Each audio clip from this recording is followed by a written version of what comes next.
Bienvenidas y bienvenidos. Vamos a revisar algunos ejercicios de nomenclatura. Ahí aparece la primera parte, dice escriba el nombre de o escriba la fórmula según corresponda del BR2O7, BSD, y lo mismo pasa más abajo, que se forma, qué ácido forma el anhídrido nítrico, una vez que se le agrega el agua. Eso es lo que se busca. Entonces partimos. El BR2O7. Primero, señalar que para poder resolver ejercicios asociados a nomenclatura es importante conocer los estados de oxidación. El estado de oxidación del oxígeno siempre es -2, así que no es tema. El oxígeno siempre va a estar con -2. Lo que nos debemos ocupar entonces es del bromo, en realidad el que acompaña al oxígeno.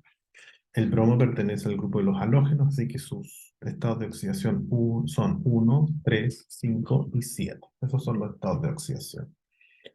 Em, Luego, ahora tenemos que darnos cuenta con qué estado de oxidación está actuando el bromo acá. No es difícil darse cuenta, y en este caso particular, si nos devolvemos, vamos a anotar la expresión bromo, el oxígeno a este lado. Se intercambian los estados de oxidación, vamos a poner entonces este 7 que está aquí, se va a ir hacia arriba, ahí lo vamos a poner, y el 2 lo vamos a incorporar acá. Incorporar ahí con -2, ahí están intercambiados. De esa manera puedo deducir que el estado de oxidación con el que está actuando el bromo es el 7, o sea, sería el que está acá. Para el sistema tradicional, el 1, sistema tradicional, se establece parte como hipo. Sería anhídrido, hipo, y en el caso de bromo, hipobromoso, termina en oso. Pero no es el caso porque dijimos que va con 7, pero es un poco para explicar el cómo se tendrían que ir traduciendo estos numeritos. Si fuese un 3, aquí tendríamos que poner anhídrido bromoso, porque está actuando con el 3. Esto ocurre cuando tenemos 4 estados de oxidación. Cuando es 5, sería anhídrido brómico. Y cuando es 7, que es el caso en el que estamos acá, ahí tenemos que incorporar otra palabrita que sería anhídrido, anhídrido, anhídrido perbrómico. Perbrómico. Ahí tendríamos entonces el resultado del sistema tradicional.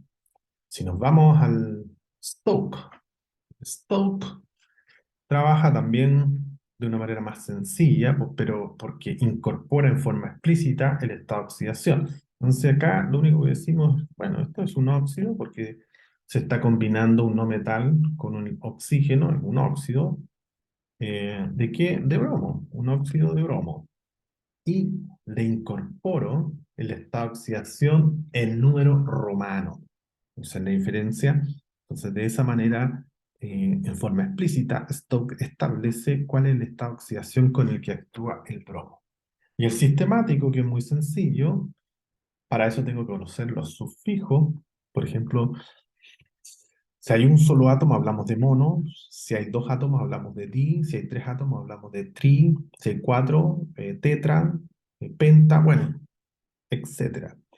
Se nombra de izquierda a derecha. Entonces nos fijamos en el Br2O7, el primero que está de izquierda a derecha es el oxígeno. Entonces hablamos de hepta, porque son 7, hepta sigue siendo un óxido, hepta óxido, ¿de qué? ¿Cuántos bromos hay que preguntarse? Son 2, por lo tanto es dibromo. Fin. Ahí estamos con ese ejercicio sencillito, pero que nos permitió entender eh, el que pasa con el 1, el 3, el 5 y el 7. Óxido niquélico. Bueno, aquí también hay que saber cuáles son los estados de oxidación del níquel. El estado de oxidación del níquel son 2 y 3, los reconocidos, los más estables. Entonces, aquí lo que tendríamos que hacer es visualizar dentro de la estados de oxidación qué cosas previas tenemos que saber. Estados de oxidación sabemos que son 2 y 3. Cuando tenemos 2, hay dos alternativas. La menor, si el menor estado de oxidación, su terminación es oso. Y cuando es mayor, en este caso la mayor ahí entre el 2 y el 3, el mayor aquí sería el 3, la terminación es ico. De esta manera, solamente dándonos cuenta en esta terminación que dice ico, puedo deducir que se trata de ese estado de oxidación. Entonces, lo que hago es eh, incorporar los elementos. Aquí puse el níquel, luego incorporo el oxígeno. Ahí está el oxígeno. Estado de oxidación del oxígeno, dijimos que es -2. Estado de oxidación del níquel, acabamos de descubrir que es el 3, dado que la terminación es ico, la oxidación del níquel son 2 y 3, como es el mayor, la terminación es ico, por eso nos damos cuenta que corresponde al número 3. Lo ponemos ahí. ¿Qué viene ahora? Intercambiar los estados de oxidación. Entonces ahora incorporamos los valores que corresponden. Eh, Aquí tendría que ser un 2, que está asociado al oxígeno, y el níquel sería el que está acá.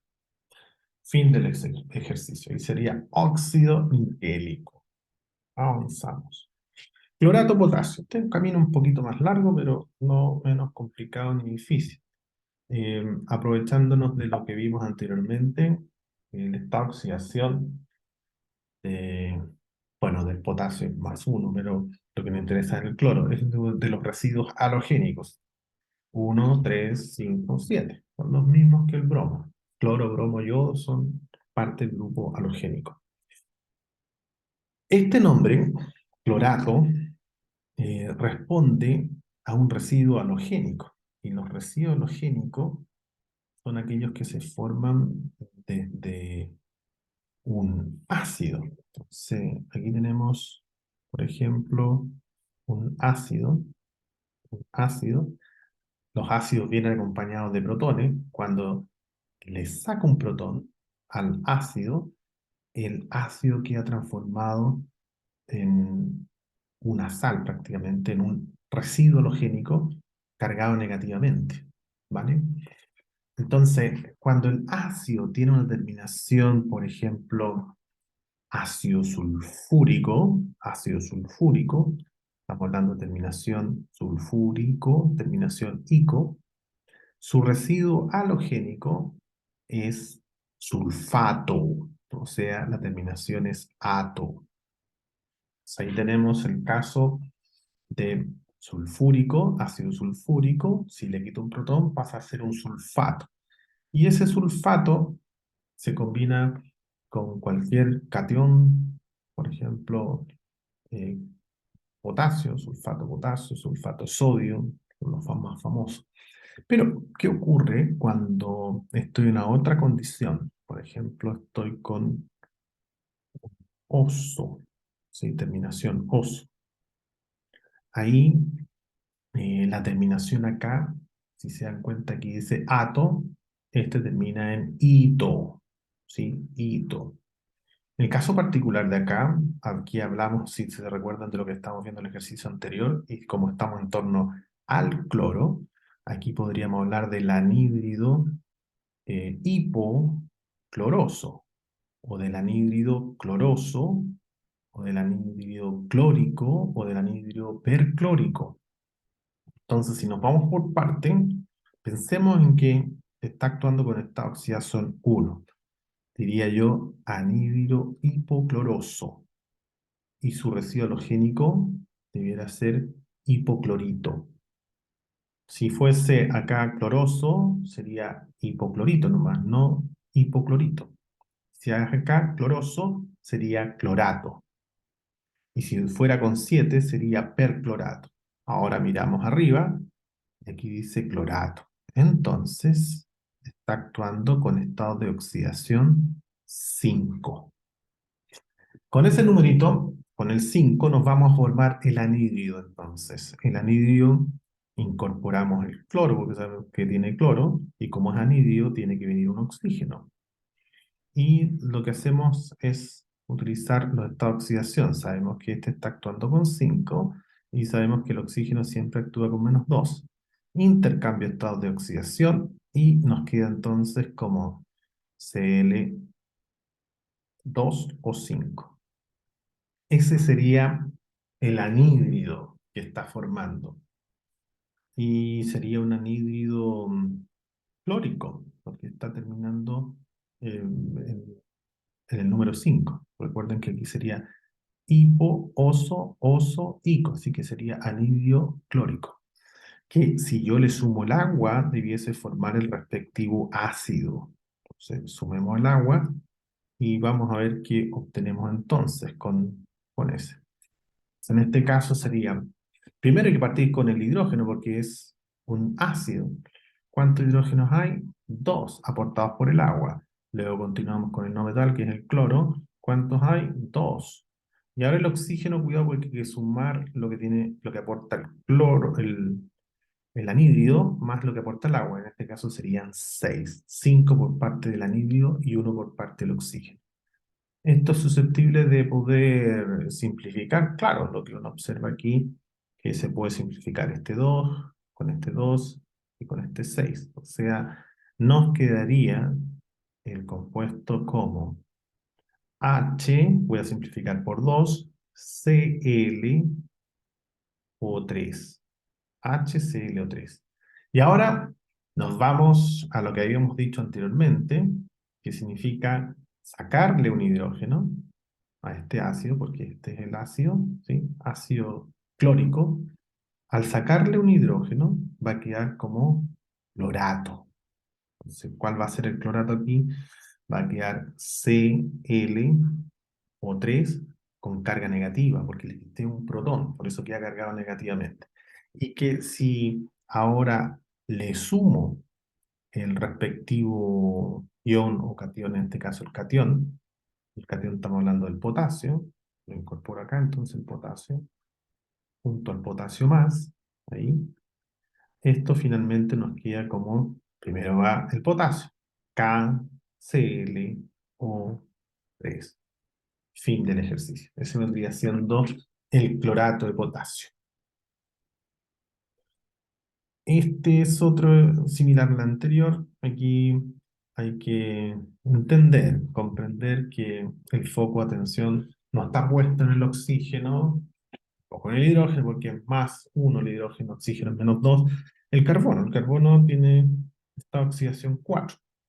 Y aquí hay que devolverse. Nuevamente, este es un ácido y hay que ver de qué anhídrido proviene para saber el nombre que tiene este ácido. Entonces, como sé que tengo que formar un anhídrido, voy a formar el anhídrido.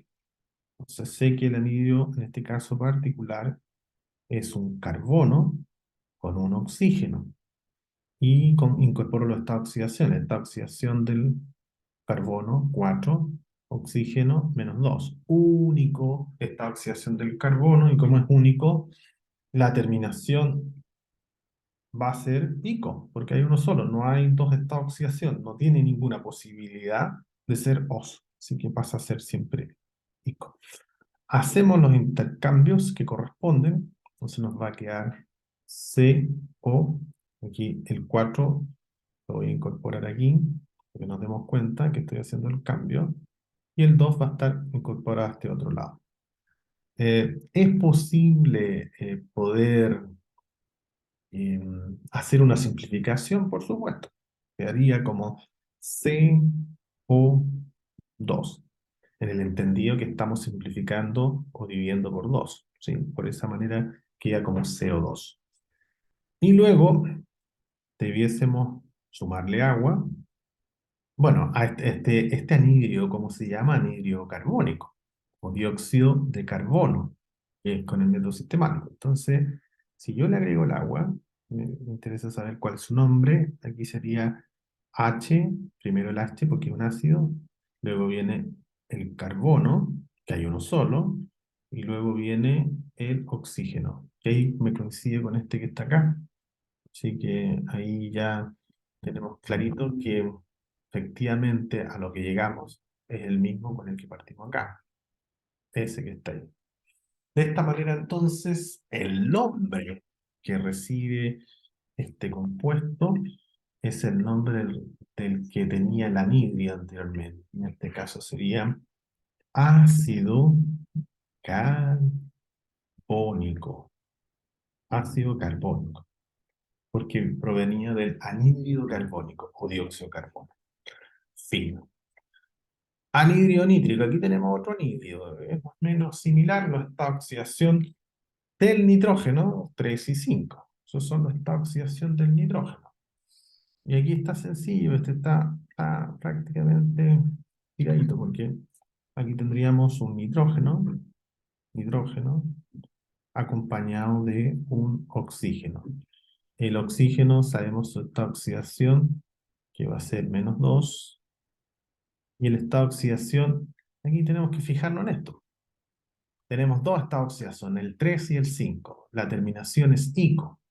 Si recordamos esta oxidación, la menor, oso, con el menor estado de oxidación, en este caso sería un 3, y la mayor, ico, y en este caso sería un 5. De esta manera, entonces, podemos concluir solamente observando la terminación del compuesto, la terminación me refiero al nombre, que dice ico, entonces digo, bueno, aquí debiese ser sí o sí un 5. Entonces, ahora lo que hacemos es hacer el intercambio de estados de oxidación, donde voy a incorporar en forma cruzada el 5 acá, y el 2 tendría que estar ahí. ¿Hay posibilidades de simplificar? No, no hay ninguna posibilidad de hacer ninguna simplificación. Por lo tanto, ese vendría siendo el resultado final y correcto del anhídrido nítrico.